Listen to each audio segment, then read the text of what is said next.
Olá, boa noite. Está no ar o Show Business, o mais tradicional talk show de negócios da TV brasileira. E no programa de hoje vamos receber o presidente da B3, a Bolsa Brasileira, o engenheiro civil Gilson Finkelstein. O executivo fala sobre a possibilidade de a Bolsa Brasileira enfrentar concorrência pela primeira vez, o crescimento no número de investidores pessoas físicas e como a B3 quer se tornar uma usina de dados. Eu sou Bruno Meyer e seja muito bem-vindo ao Show Business de hoje.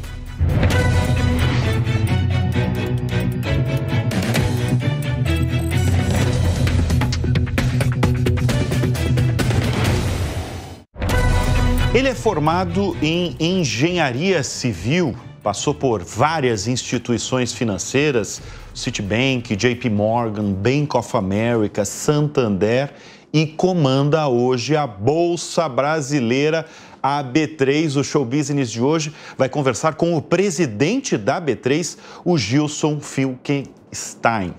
Obrigado pela presença aqui no Show Business, aqui no nosso estúdio, por ter aceitado o nosso convite. Gilson, vou começar falando de concorrência. Muito bem. Porque a gente tem visto grupos aí diferentes se movimentando para montar bolsas concorrentes da B3. Como é que você vê a possibilidade de ter, pela primeira vez, de a B3 enfrentar realmente uma concorrência? Bom, Bruno, primeiro um prazer estar aqui com você, super obrigado pelo convite para a gente bater esse papo aqui sobre mercados financeiros. Vamos começar com concorrência. A verdade é que a gente já tem, a B3 já tem concorrência em muitos mercados e há muitos anos, né? Então esse acho que é o fato de eventualmente aparecer uma infraestrutura no Brasil que vá competir localmente em ações, que é, vamos dizer assim, nosso carro-chefe, é mais do mesmo que a gente já vem vivendo. Então, a B3 já enfrenta concorrência há muitos anos. Por quê? Porque os investidores hoje já conseguem fazer praticamente tudo que se faz aqui no Brasil, seja renda fixa, renda variável, registro de balcão, que a gente chama, no Brasil, em Nova York, em Londres, em Chicago. Então, te dou vários exemplos. Você pode comprar ações brasileiras já hoje nas bolsas de Nova York, você consegue fazer derivativos em Londres, na bolsa de Chicago. Então, para nós não é uma novidade a concorrência. A B3 já trabalha com um desenho de concorrência internacional há muitos anos. E qual é o segredo? O segredo é focar no cliente. Você saber que o seu cliente vai ser mais bem atendido aqui no Brasil. E é isso que a gente pratica no nosso dia a dia. Então, assim, a vinda de uma infraestrutura para ações no Brasil me preocupa sob uma ótica de saber se a gente tem um mercado robusto o suficiente para absorver mais do que uma infraestrutura, porque muitas vezes a gente associa, né? Eficiência significa ter mais concorrência. Mas nesse mercado você tem alguns assuntos técnicos que podem não ser necessariamente tão bem atendidos com mais do que uma infraestrutura. E eu estou remetendo à liquidez, disponibilidade de liquidez, porque o que a gente precisa é cada vez mais volume de negócio. Mais investidor. Mais investidor, mais dinheiro, empresa, mais dinheiro. E se você fragmenta muito esse mercado, você fica com vários polos diferentes e você perde o benefício de ter o grande benefício da Bolsa de ser essa grande avenida ou feira ou shopping, como você queira, que junta os investidores, vários investidores, com os vários emissores. E aí essa liquidez é que é o fator mais importante para o desenvolvimento do mercado. E como é que anda a demanda no Brasil? Já que estamos falando de demanda, que é uma preocupação sua. Não, isso é um bom ponto, Bruno. Muita gente fala assim, o mercado de capitais do Brasil está parado. Isso não é uma verdade. Por quê? Porque muita gente associa o mercado de capitais aos IPOs. Então não teve IPOs, o Brasil não tem IPOs há mais do que 2 anos e meio, então o mercado de capitais está parado. Veja, a gente acabou de vir de uma oferta subsequente da Sabesp aqui em São Paulo, uma operação de 15 bilhões de reais, terceira maior operação do mundo este ano.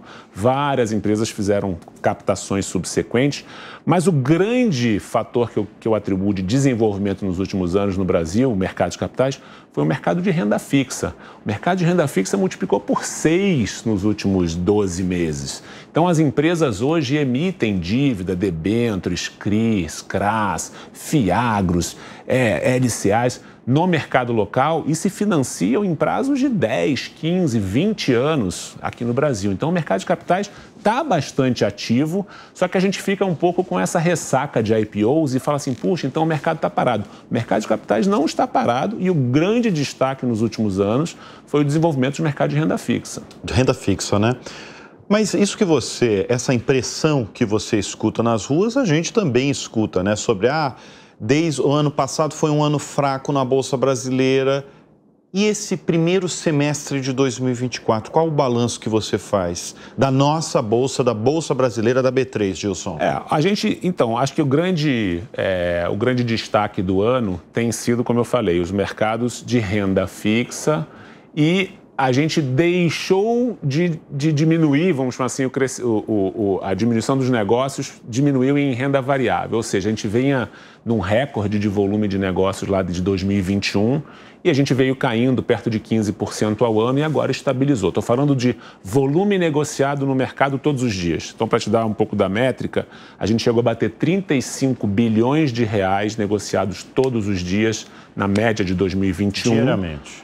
Em 2019 eram 17 bilhões, então a gente de 19 para 21 dobrou, mais do que dobrou. E aí a gente veio caindo e hoje está estabilizando em perto de 25 bilhões.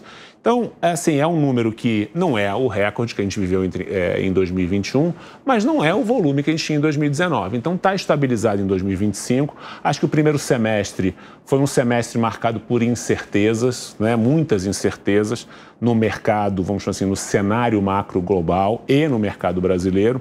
E incerteza não combina com renda variável. Bolsa não combina com incerteza. O investidor de bolsa precisa de estabilidade e previsibilidade. E de confiança também? Confiança sempre, né? E o mercado sempre está precificando o futuro, né? O que vai acontecer nos próximos 12 meses. Então, enquanto você tem, assim, uma zona cinzenta, o mercado fica mais cético e demora para reagir. Então, o que marcou o primeiro semestre desse ano foram muitas incertezas. Incertezas quanto à política monetária, principalmente nos Estados Unidos, que draga um volume de liquidez muito grande. Então, o investidor estrangeiro deixou, vamos chamar assim, de investir em mercados emergentes e, obviamente, o Brasil sofre com isso. E as incertezas aqui no Brasil, principalmente com o tema de estabilidade fiscal, de alguma forma deixaram, vamos chamar assim, o juro real num patamar elevado, que é o que a gente já vive há 12 meses, e o investidor privilegiou a renda fixa. Então, a parte de renda variável foi mais fraca e a parte de renda fixa foi muito forte nesse primeiro semestre. Então, isso que marcou esse primeiro semestre da Bolsa, falando dos dois grandes mercados. Pois é, a gente está falando de primeiro semestre. E os próximos 6 ou 12 meses, Gilson? Essa bola de cristal precisa nos dizer, né? Olha, Bruno, eu vejo, assim, um pouco mais o horizonte está ficando um pouco mais claro, né? Principalmente nos mercados globais, e eu estou falando de políticas monetárias, né? Então, deixa eu só dar dois passos para trás para contextualizar. O mundo viveu mais do que quase 15 anos de juro zero, dinheiro muito barato. Aí veio a pandemia, estímulos monetários muito grandes de todos os países, isso gerou inflação e o juro teve que ser elevado no mundo afora. E isso é muito restritivo. Então, desde 2021, a gente tem todos os bancos centrais subindo juros e os juros nos mercados globais ficaram em patamares muito altos. Isso drenou liquidez, como a gente já falou. E agora parece que a gente está vivendo um momento em que a inflação está arrefecendo, mundo afora, e tem a perspectiva de que, principalmente na economia americana, o Banco Central americano comece a cortar juros. E isso é muito bom para disponibilizar liquidez para mercados emergentes, como eu falei. Então, eu acho que os próximos 12 meses vão ser melhores por conta desse cenário de redução de taxa de juros fora.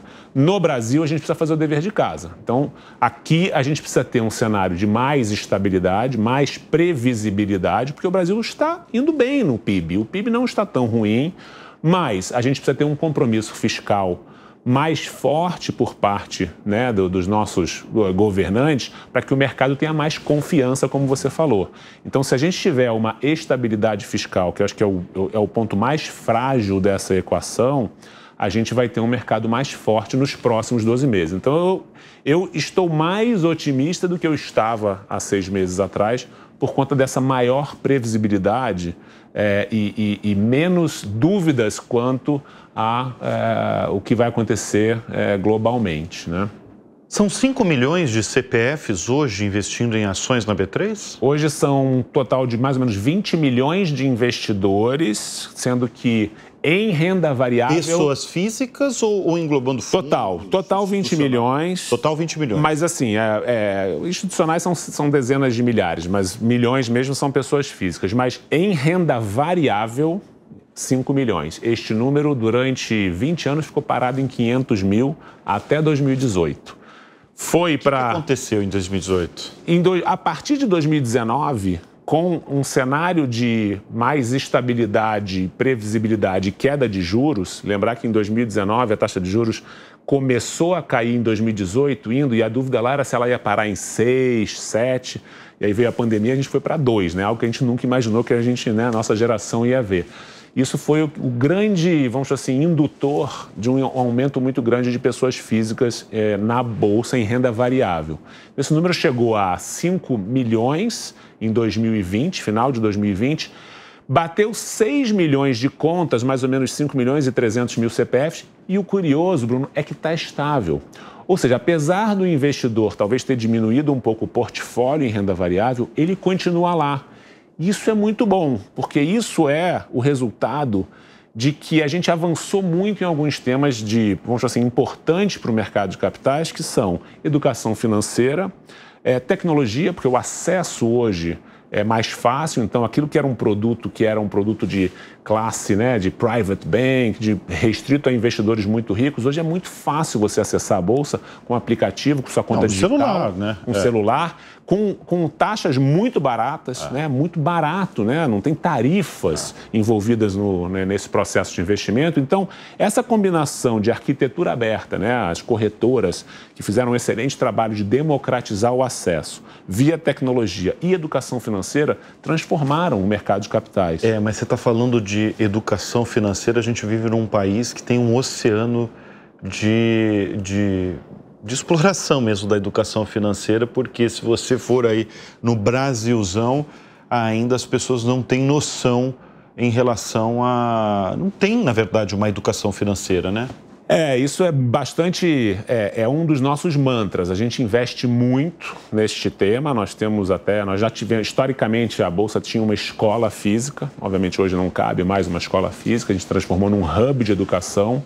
E a gente fomenta muito esse tema através de diversas iniciativas, sites, informação, no nosso hub de educação, treinamentos, porque a gente entende que esse é um dos nossos papéis, né? Induzir e educar o investidor é fundamental para que no futuro a gente tenha mais poupança, né? Mais investimento e, obviamente, gerar desenvolvimento no nosso país, porque no final das contas é isso que é a beleza da Bolsa, né? Você juntar e viabilizar esse dinheiro disponível do investidor para bons projetos, que ele rentabilize o seu dinheiro e que a economia prospere. Gilson, eu acompanho com frequência as pesquisas que vocês fazem internamente e que vocês divulgam para alguns jornalistas, e toda vez que vocês publicam, eu gosto de ver, porque a gente vai vendo a transformação no perfil de quem investe no Brasil. Você, como presidente da B3, deve olhar com lupa esses estudos. É sempre bom ver essas pesquisas, porque você sempre acha uma coisa curiosa, né? Uma novidade, né? Exato. Não. Mas eu estou do outro lado do balcão, né? Eu estou como jornalista, como apresentador de programas de negócio. Eu quero ver do outro lado, você como presidente aí da B3. Falando assim, desde que você está na B3, qual foi a grande transformação no perfil de quem investe no Brasil? Bruno, é excelente você provocar isso, porque a gente viu a queda no volume inicial de investimento, que antes era dezenas de milhares de reais, 10 mil reais, 20 mil reais do investidor inicial, para hoje ser, até tem uma diferença, mas assim, a ordem de grandeza de 100 reais. Não, eu lembro de estudos de vocês que era 40 reais, isso, gente então, entrando com investimento 40 inicial reais. de 40 reais, 50 reais.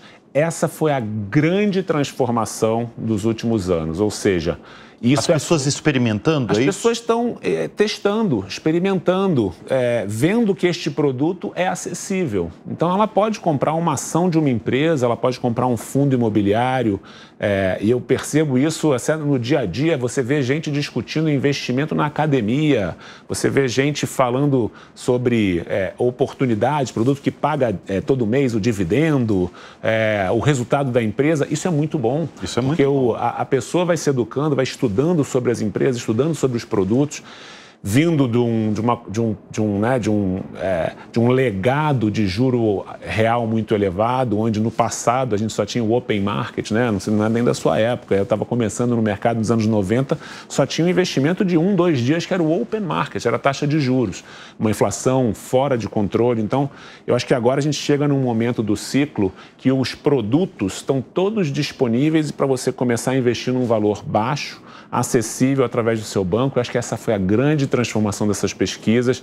Você vê cada vez mais gente abrindo suas contas, experimentando, diversificando, que é um grande segredo desse processo de investimento. Gente de variadas regiões do país, né? Variadas regiões, investindo cada vez mais cedo, Bruno, que é muito legal. Então, antigamente, a Bolsa era associada a pessoas acima de 45 anos. E a Bolsa era uma coisa para rico também, né? Exato, então. Era coisa para rico. Só quem tinha muito dinheiro que investia em bolsa. Olha, você precisa ter no mínimo 20, 30 mil reais para começar a investir em bolsa. Então, o que acontecia? Você tinha investidores praticamente 80% acima de 45 anos, com volumes de dezenas de milhares de reais investidos.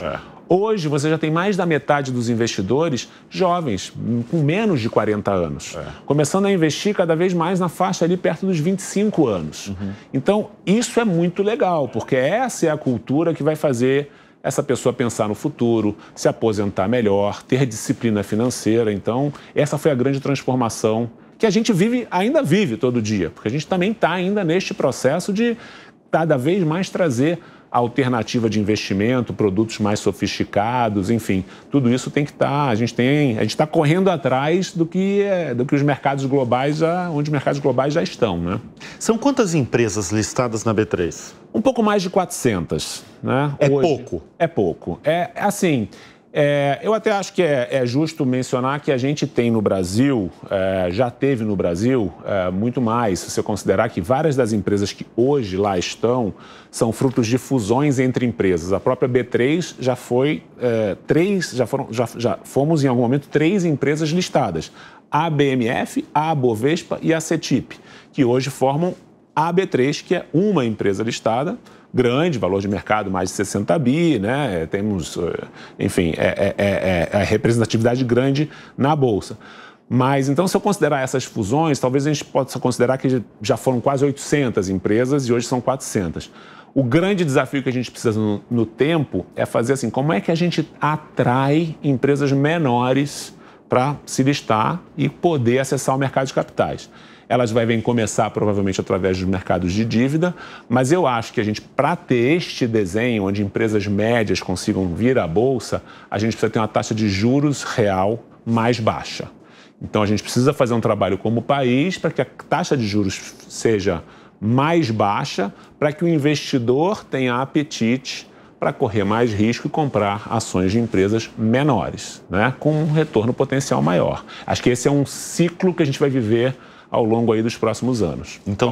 Então temos poucas empresas brasileiras na Bolsa Brasileira. Temos poucas, acabam se diferenciando muito, porque as empresas que lá estão, né, conosco na Bolsa listadas são as grandes campeãs dos seus setores, né? Então a gente tem... Tem quantas campeãs, assim, de bancos, Petrobras, Vale? Eu acho que a gente tem uma série de empresas que são referências mundiais onde atuam.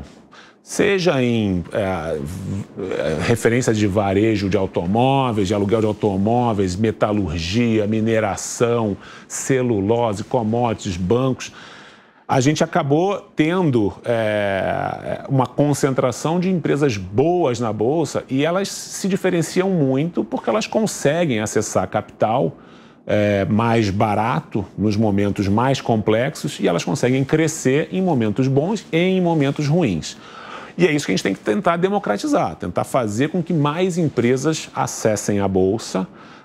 Mas, é o que eu te falei, para isso eu acredito que a gente precisa ter uma taxa de juros real mais baixa e aí envolve voltamos ao tema de disciplina fiscal, para ter um juro mais baixo, né, precisa ter uma inflação mais baixa, uma disciplina fiscal, gastar menos do que a gente arrecada e poder ter aí um ciclo virtuoso de mercado de capitais em ações, né? Por que tem pouquíssimas empresas do agronegócio?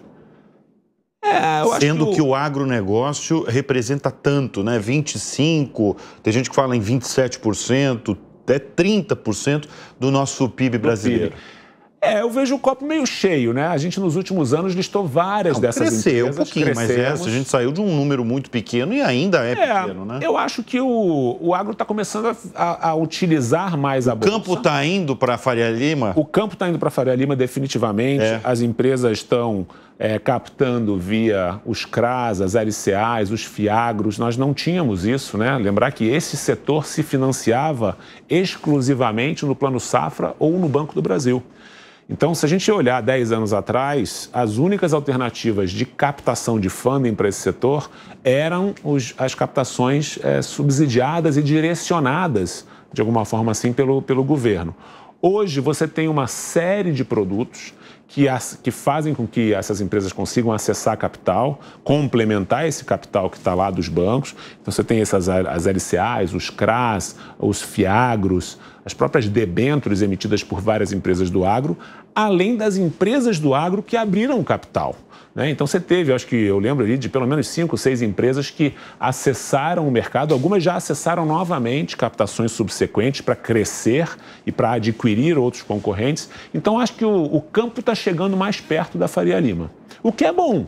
O que é muito bom, até porque é o que você falou, é o setor que é o destaque nacional nos últimos anos e que tem a representatividade aí de 1/4 do PIB nacional.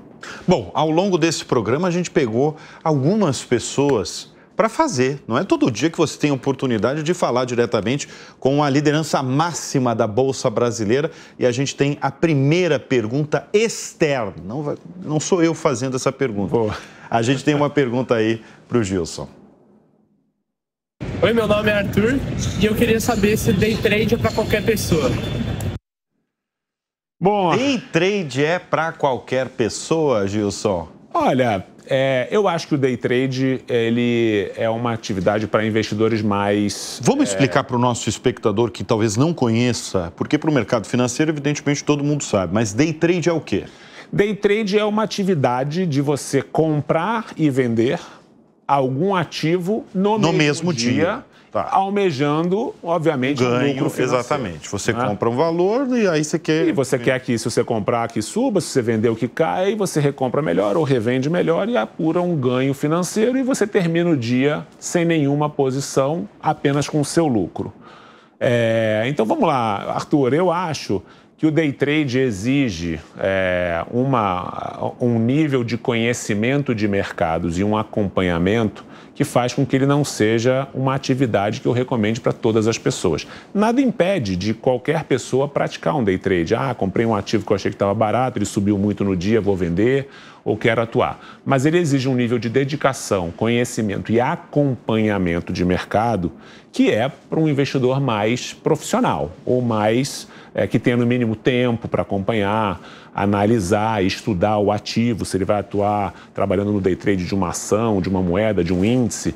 Então, isso faz com que eu acredite que não é para qualquer investidor que deva se iludir de que pode ganhar dinheiro ou viver apenas de day trade. Agora, nada impede de que todo mundo experimente e fale, puxa, será que eu tenho aptidão para isso? Desde que você tenha disciplina financeira e cuidado, você pode atuar no day trade. Você é um day trade? Eu não posso, porque a gente tem restrições você não pode. De compra de ações, permanência, então eu nem posso. Mas qual que é o seu perfil de investidor? Você é aquele cara mais super conservador, é arrojado, é agressivo? Eu diria que eu sou arrojado para agressivo e eu diversifico bastante. Eu acho que a maior parte da minha carteira é em renda fixa. A gente tem, como eu falei, um juro real elevado, diversas alternativas de investimento vamos chamar assim, na área da renda fixa, principalmente agora as debêntures incentivadas, debêntures, crédito privado, que é uma área que proporciona bons retornos, que eu chamo com as empresas high grade brasileiras, né? As empresas de nível de investimento que emitem dívida, então você consegue comprar bons ativos, normalmente indexados à inflação, à IPCA, então eu gosto muito desses ativos. Do IPCA. Indexado ao IPCA. Isso, debêntures indexadas a IPCA ou fundos de debêntures, né? Você escolher um gestor que compre isso para você. Então, e eu também sou acionista da B3, principalmente, e gosto bastante do mercado de renda variável. Por quê? Porque o mercado de renda variável, ele é um mercado que ele normalmente é assim, ele dá muita oportunidade para o investidor que é paciente. Existe até um desses gurus, né, que acho que foi o Buffett que falou, que o mercado de renda variável é o mercado dos pacientes contra impacientes. Isso. Então, quem tem paciência, clássica, quem estuda o mercado, quem conhece as empresas, vê oportunidades de comprar barato, não significa que você vai comprar no ponto mínimo. E você tem que ter apetite para você comprar, digamos, a 10, ver a ação cair para 5 e saber que 10 já era barato, 5 é mais barato ainda, e que você, sabendo o que está fazendo, saber também diversificar se você está com. Então, eu também gosto do mercado de renda variável e também sou um grande acionista da B3. O que um investidor, seja inicial, seja com trajetória aí longeva no mercado financeiro, o que ele tem que fazer em momentos tensos? Esse momento que você acabou de falar, por exemplo, você compra lá uma ação cotada a R$15 e dias depois, no dia seguinte, cai 60%. O que ele tem que fazer, Gilson? Bruno, depende. Aqui é o seguinte... Ser paciente, como Warren Buffett fala? Eu acho que, assim, primeiro, a recomendação que eu dou é a seguinte: o investidor nunca deveria ter concentração de alocação num só ativo, porque senão ele bate o desespero. Então, se ele tem o patrimônio dele nesta ação que caiu 60%, ele não vai conseguir ter frieza e tranquilidade para poder gerenciar essa posição. E é um dos maiores erros que os investidores fazem é alocar demais em um determinado ativo. A beleza de diversificação e de você poder distribuir o seu dinheiro entre vários produtos, seja renda variável, renda fixa, fundos imobiliários, BDRs, e você tem todo esse acesso na sua corretora através da B3, disponibilizados na B3, você consegue ter o teu portfólio rendendo bem. Você não pode se apaixonar por uma posição de ter apenas um ativo.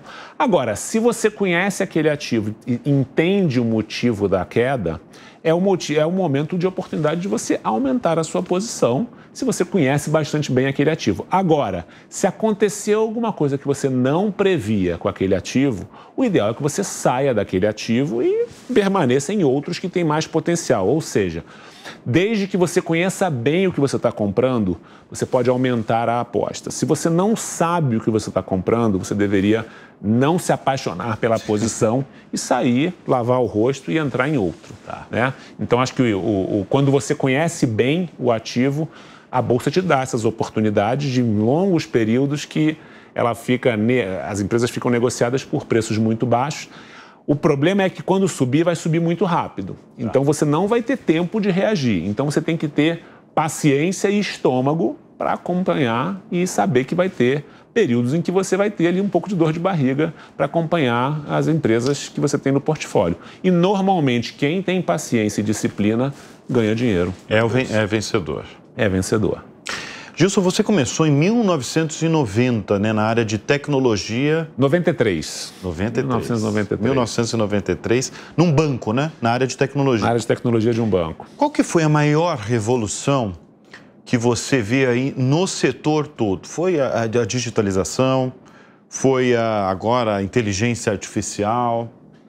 Eu acho que até aqui, acho que o tema da digitalização foi, acho que, o grande transformador de mercados, né? Lembrando que nos anos 90 você ainda tinha um pregão físico, né? Nós estamos aqui em São Paulo, a Bolsa tinha 2 pregões físicos, que era o pregão de ações e o pregão de derivativos. Que era o Ibovespa, né?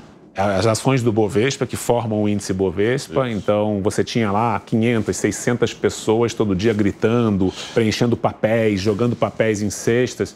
Agora, você imagina, naquela época você tinha 20, talvez, no máximo, sei lá, de 10 a 20 mil negócios. Foi quando você percebeu que falou assim, olha, eu tenho uma limitação de crescimento.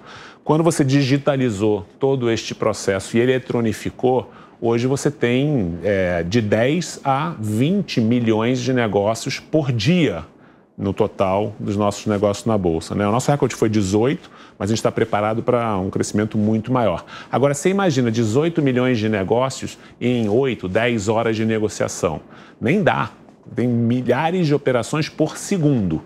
Então, acho que essa foi a grande transformação, você poder ter tudo isso digitalizado com acesso fácil e barato. Acho que isso foi. E a inteligência artificial acho que é o futuro, né? Eu acho que a gente todo mundo agora está aprendendo, testando, treinando, promete muita produtividade, vamos ver onde isso vai nos levar. Agora, você está falando de inteligência artificial, vocês têm o dado de milhões de brasileiros, né? Vocês sabem o que as pessoas estão investindo, porque vocês têm a plataforma, vocês têm esses dados.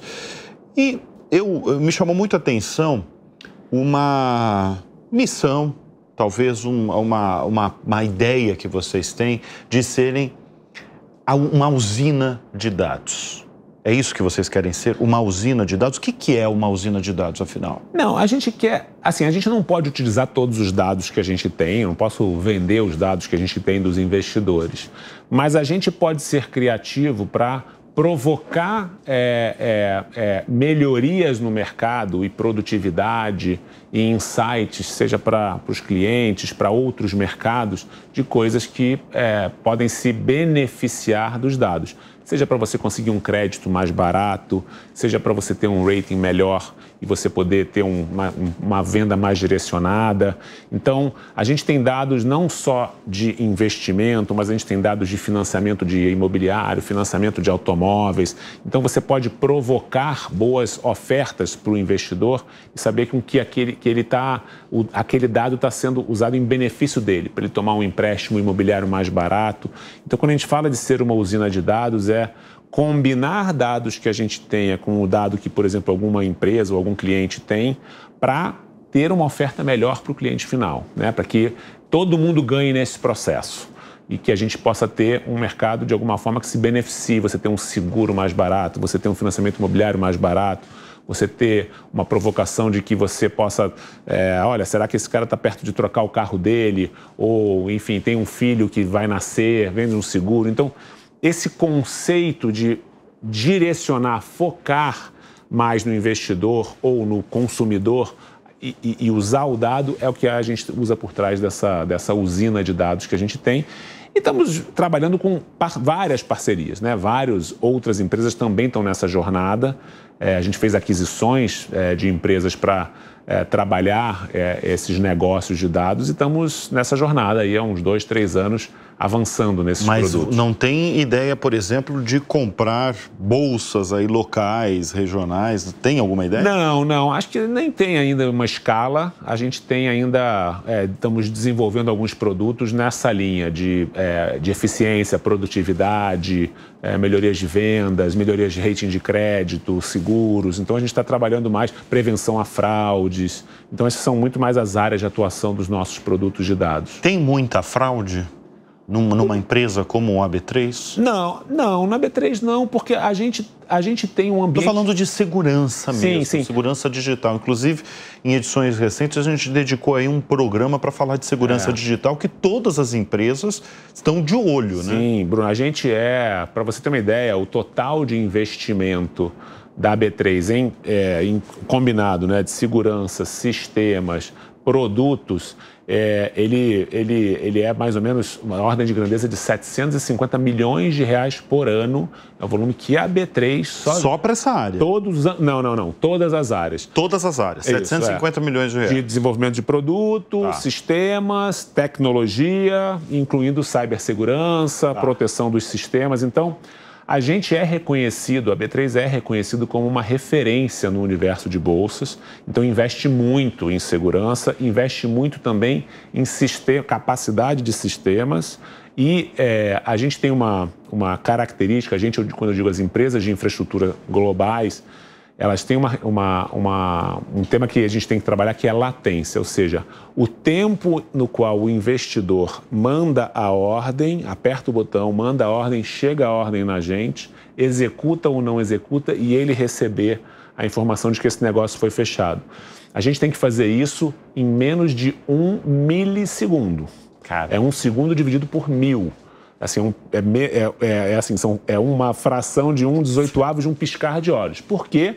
Porque se alguém usa a tecnologia para furar a fila, a gente não pode deixar.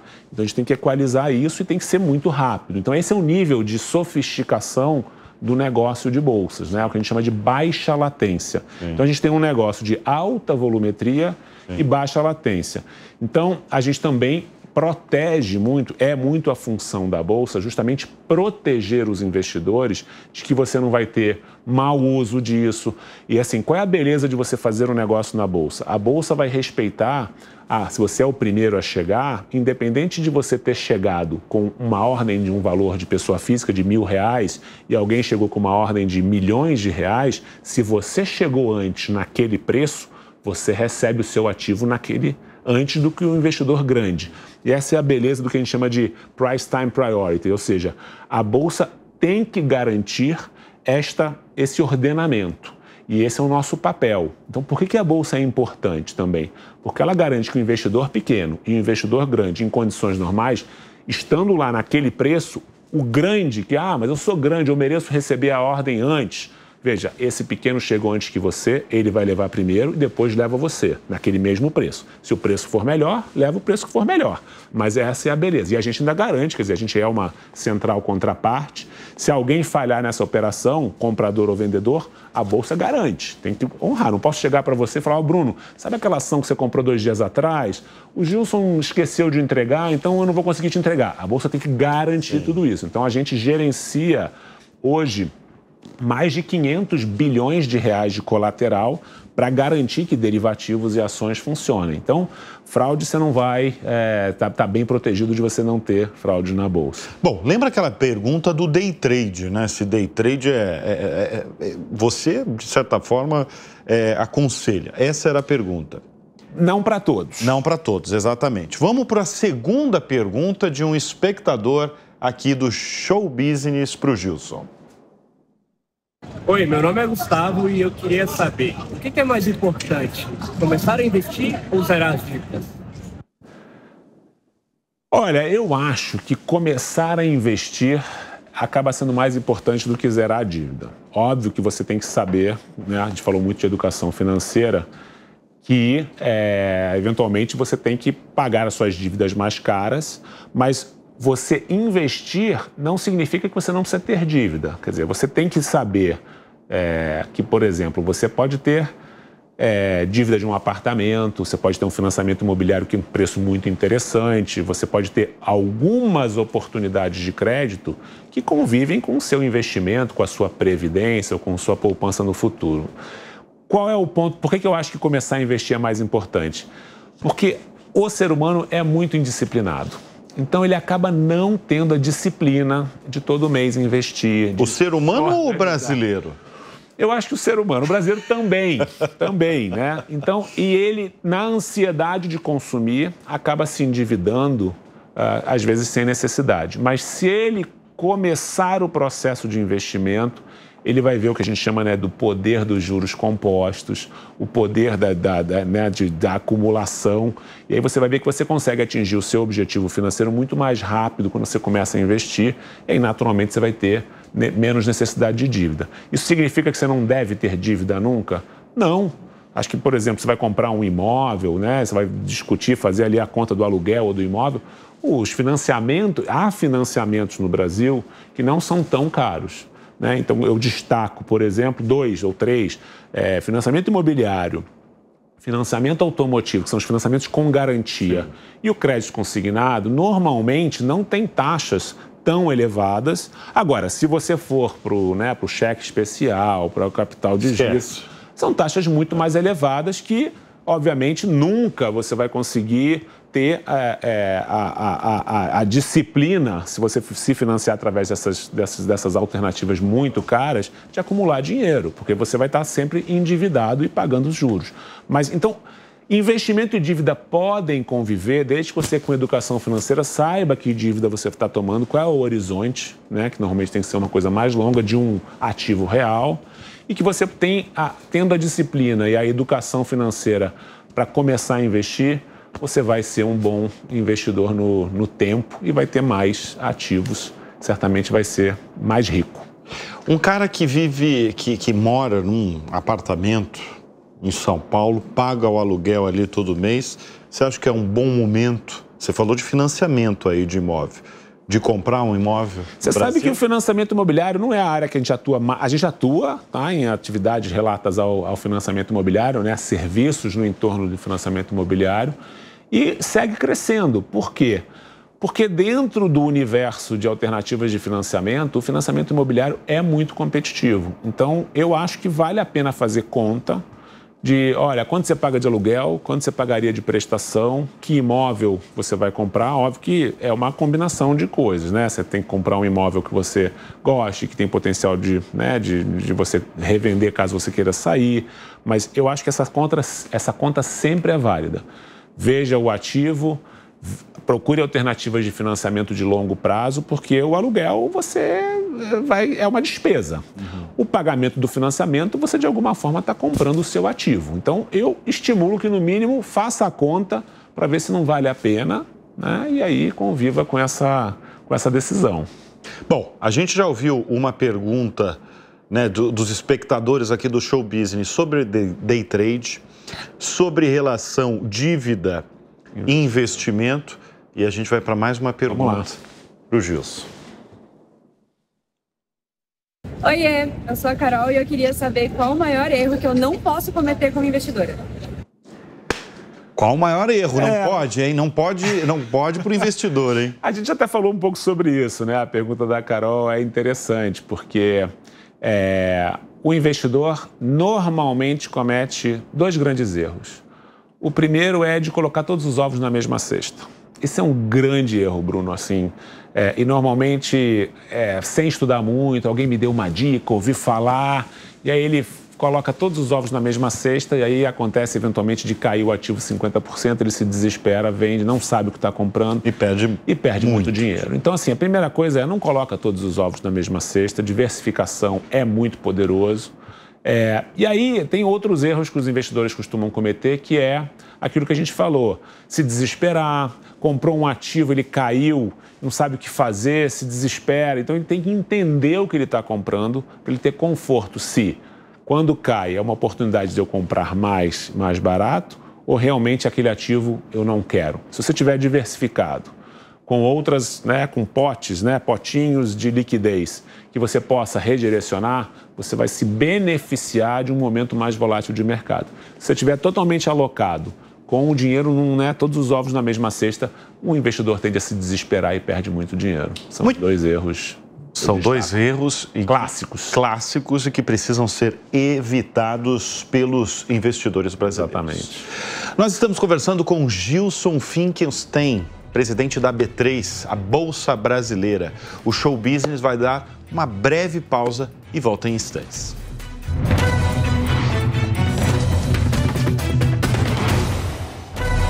E a gente volta com o Show Business nessa edição com o presidente da B3, a Bolsa Brasileira, o Gilson Finkelstein.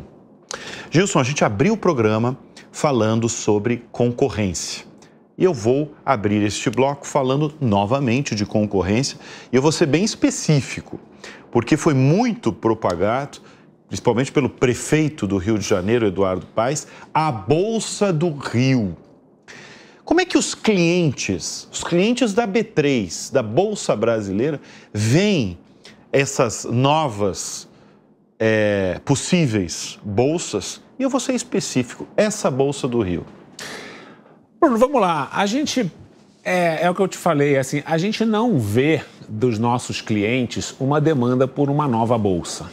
A gente tem discussões no dia a dia de desenvolvimento de novos produtos, desenvolvimento de novas funcionalidades, e essa é uma disciplina que a gente tem muito grande de ter essa agenda de desenvolvimento de produtos sempre compartilhada com o mercado.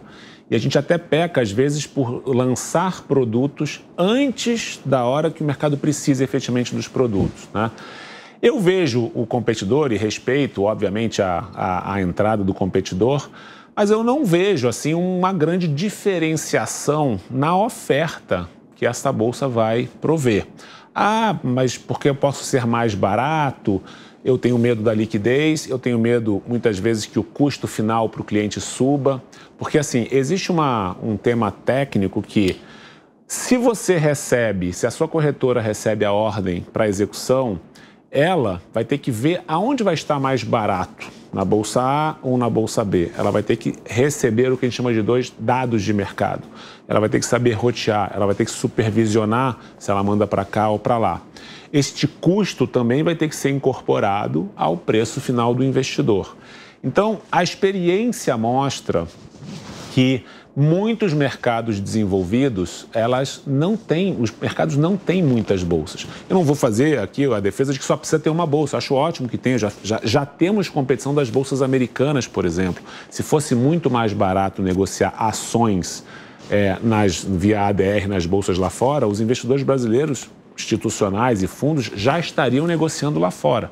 E a gente tem a maior parte do volume negociado aqui. Então, eu acho que são mitos de que mais competição vai trazer mais eficiência. Em alguns setores, essa equação ela não é necessariamente uma verdade. Você acha que se você tiver 20 bolsas no Brasil, você vai ter mais eficiência? Eu tenho certeza que vai ser muito ineficiente. Uhum. Aí vem alguns argumentos como, mas nos Estados Unidos tem 10 bolsas, 12 bolsas. Pois é. O mercado americano não dá para comparar 140 vezes maior que o brasileiro. 140. O que está em bolsa, fora o que é internalizado, que é uma prática que não é permitida no Brasil, dada a pequena liquidez. Então, eu acho que a gente estudou muito isso, a gente entende que o grande foco tem que ser o cliente. A grande oportunidade desta bolsa ou de outras bolsas entrarem para competir é na diferenciação de produto ou tecnologia. Se a Bolsa Brasileira, se a gente, a B3, não conseguir não tem tecnologia ou não tem capacidade de desenvolvimento de produtos de forma rápida, a experiência mostra que essa é a melhor oportunidade que um novo entrante tem. E isso eu garanto que vai ser difícil essa nova bolsa ganhar da B3. Para você criar uma bolsa, precisa do quê? Além de muito dinheiro. Precisa de dinheiro, precisa de tecnologia, precisa de sistemas, precisa de supervisão, muita seriedade para tocar esses negócios, precisa de liquidez, então você precisa ter todo o ecossistema coordenado. Não basta você lançar um contrato e achar que esse contrato vai ter liquidez, porque ele pode ter um preço que é enorme, super aberto. Fala assim, puxa, mas 10 com 70, puxa, eu gostaria que fosse, né, 42,01 com 42,02. Então, a gente investe muito em liquidez. O que é isso? A gente contrata formadores de mercado profissionais, empresas de trading para vir ao Brasil. Nós damos estímulos de liquidez, descontos para liquidez, porque muitas vezes as pessoas associam o emolumento, que é o FII que a Bolsa cobra, como é uma despesa, que é 0,0 alguma coisa por cento. Mas o grande custo dos investidores é quanto custa você deslocar o que a gente chama o preço quando você quer executar um ativo. Eu quero comprar um ativo, um volume grande. Eu começo a comprar ele a 30, mas eu termino de comprar ele a 35, a 40. Este é o maior custo. Se você garante que você tem muita liquidez disponível, você entra e sai muito rápido e você baixa muito o custo total para o investidor.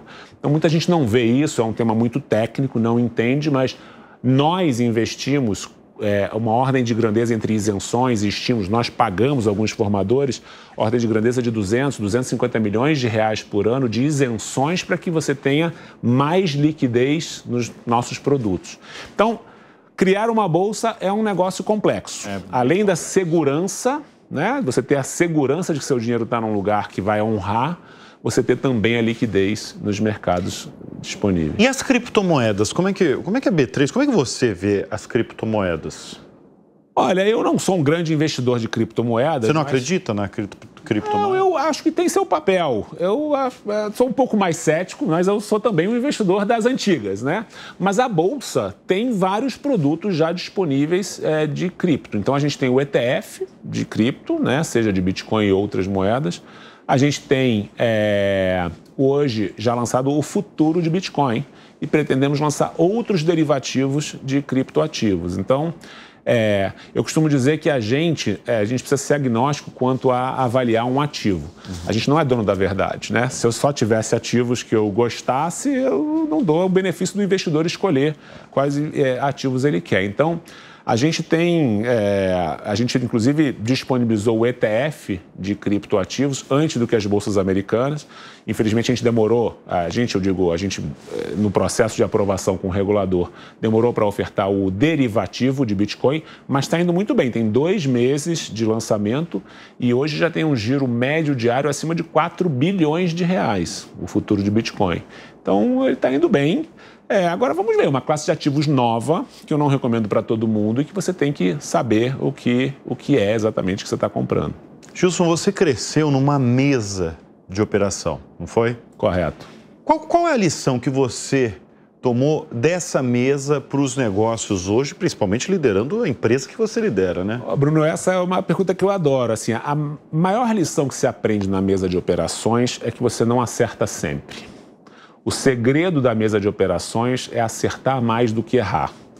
E no final das contas é o segredo da vida, né? É acertar mais do que errar. Porque o que eu costumo dizer é o seguinte, o cara que acerta sempre ou vende... O cara que fala que acerta sempre... A questão é falar, né? Ele é um fraudador. Se vender. Ele é um fraudador. Então isso você também aprende na mesa de operações. Se você conhece alguém que fala que só acerta, tenha certeza que um dia você vai descobrir que ele é uma fraude. Então, a maior lição que eu aprendi em mesa de operações é que o segredo você não vai acertar sempre. O segredo vai ser acerte mais do que erre e quando você errar, você tem que estopar rápido. Ou seja, você fez uma posição ou apostou em alguma coisa, se não está indo para o caminho que você pensava, não se apaixone por aquela posição, saia da posição, sai da mesa, lava o rosto e volta. Então são 2 grandes lições que você aprende em mesa de operação. Eu destaquei tanto nesse bloco quanto no bloco anterior a sua trajetória, né, notável até chegar à presidência da B3. Desde o início, né, 1993, ali na área de tecnologia de um banco. Mas, retrocedendo, eu dei uma pesquisada e vi que, na verdade, o seu sonho era ter uma construtora? Era ter uma construtora? Por quê? Bruno, eu fiz engenharia civil. Eu adorava arquitetura e engenharia e eu achei que a minha vida seria trabalhar ou ter a minha empresa. Desenhando prédios. Desenhava plantas, prédios. Aí depois descobri que eu poderia fazer obras de grande porte, aeroportos, né? Então, Então, você sempre foi ambicioso.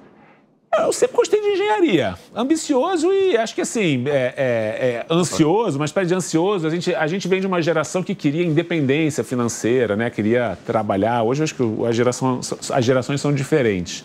Então, tanto que eu comecei a trabalhar com 20 anos, né? E nunca parei, né? Nesses últimos 32 anos. Mas 31 anos. Então, eu acho assim, acabou que o Brasil, naquele momento, não estava também muito bom, então não tinha muitas oportunidades de engenharia. E eu acabei percebendo que eu não gostava tanto da engenharia quanto eu achava.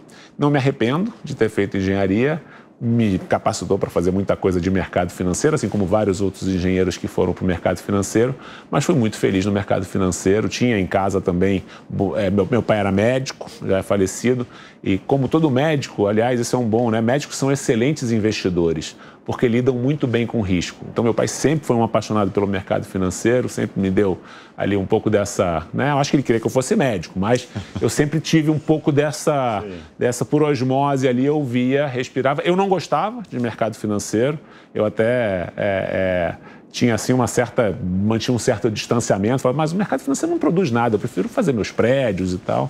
Mas a vida me levou para o mercado financeiro e fui muito... Mas você falava de independência financeira, né? E o mercado financeiro é notoriamente conhecido porque paga bons salários, quem trabalha no mercado financeiro... acho talvez vai conseguir a independência financeira antes de muitas, antes do médico, talvez. Eu acho que são carreiras diferentes, né? Acho que é um mercado meritocrático, né? É um mercado que me preocupava também, porque ele é um mercado que as carreiras são curtas. Essa era uma outra grande preocupação que eu tinha. Quando eu cheguei aqui em São Paulo, na mesa de operações que você falou... Você é carioca, né? Sou carioca, vim para São Paulo com 22 anos e cheguei na mesa de operações e você percebia o seguinte, não tinha ninguém na mesa, no ambiente ali, com mais de 45, 48 anos. E falava, então, peraí, se eu tenho que me aposentar rápido aqui também, a carreira é rápida. E você, às vezes, é mandado embora, né? Então, isso me assustou também. Então, o médico é diferente, é uma carreira que você vai investindo e sai tendo longevidade. Eu tinha isso em casa, né? Você pode trabalhar até 70, 75, e você não vê muito isso no mercado financeiro. Então, são carreiras diferentes. Acho que, como tudo em carreira, não tem certo ou errado. Você faz um pouco do seu caminho e vai achando as portas certas. Gilson, você gosta de ser CEO? Gosto. Eu acho que você aprende, né? É uma carreira... É o ápice da carreira, é um momento que você fica mais solitário, né? Quando você é CEO. Fica? A vida do CEO é um pouco mais solitária. Eu brinco que ninguém chega na minha sala ou na minha mesa, né? Não tem sala mais, e fala assim, Gilson, vai para casa, não tem nada para fazer, hoje está tudo bem, né? As pessoas vêm te falar os problemas, né? Não vêm te falar só as alegrias, né? Então, tem que saber lidar com isso e acho que você aprende a ter a disciplina ao longo da carreira de saber lidar com essa vida executiva. Mas eu gosto muito. E o que você faz? São quantos profissionais hoje na B3? A gente tem mais ou menos 2.800 pessoas. E o que você faz aí? Tem um segredo para animar no sentido de produção mesmo e de manter esse time aí de mais de 2.000 profissionais que trabalham diariamente na empresa, motivado mesmo no trabalho? Bruno, a gente tem uma cultura corporativa. Primeiro, eu tenho um time muito bom. Eu trabalho com uma equipe muito legal, muito qualificada, pessoas que conhecem muito do negócio. E a gente tem um alinhamento do que a gente chama de cultura corporativa. A gente acredita na mesma coisa. A gente, como eu te falei, a gente quer fazer o melhor para o cliente. A gente não abre mão do aspecto do que a gente chama de resiliência operacional. A gente quer desenvolver nossas pessoas. Então, assim, é um grupo de pessoas muito unido, muito bom, muito qualificada, com um propósito de realmente fazer com que a Bolsa impulsione o desenvolvimento do país. Acho que a gente tem esse propósito comum e não abre mão dos nossos valores, que é estar perto dos nossos clientes, ter tecnologia de ponta, ter resiliência operacional, fazer o que é certo, porque esse é o segredo do nosso negócio. Você tem uma referência? Certamente você tem alguma referência aí no mundo dos negócios, na vida? Tem muitas.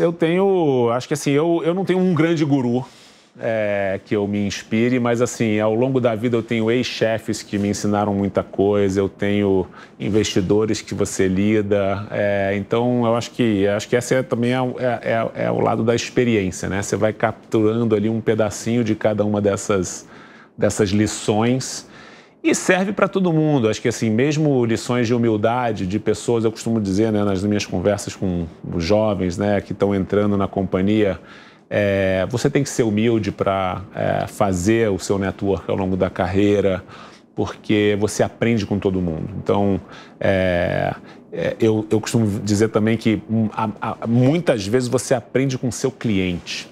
Então, até uma coisa que eu costumo fazer, você está deprimido no escritório, marca uma visita, vai falar com o cliente, vai numa empresa, vai num banco, vai numa corretora, conversa, pergunta, você vai voltar energizado, conhecendo mais do negócio, entendendo mais de alguma coisa. Eu acho que essa é Então, assim, eu não tenho uma grande inspiração, mas eu agradeço todo dia por ter essa beleza de ter, cada dia, ser um aprendizado novo.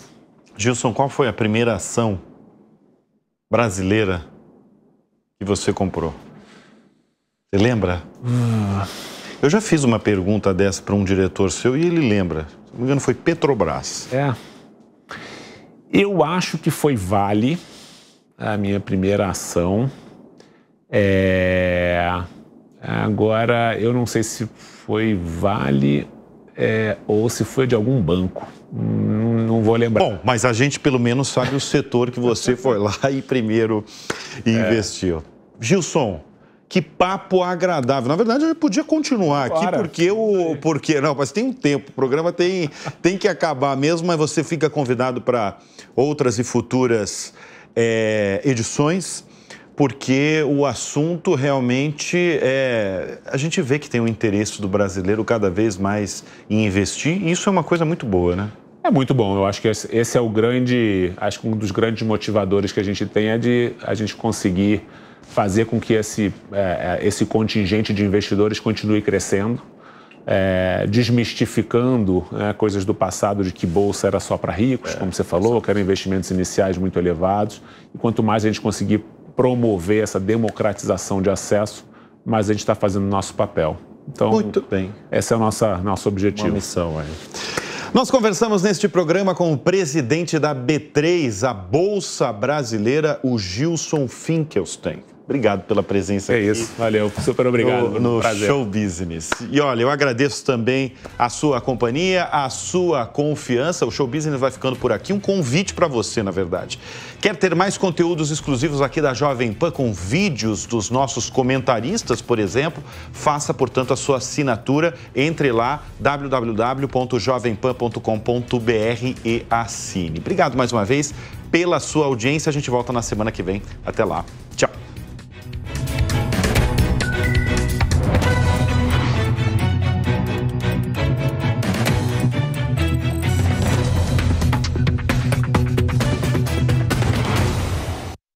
A opinião dos nossos comentaristas não reflete necessariamente a opinião do Grupo Jovem Pan de Comunicação. Realização Jovem Pan News.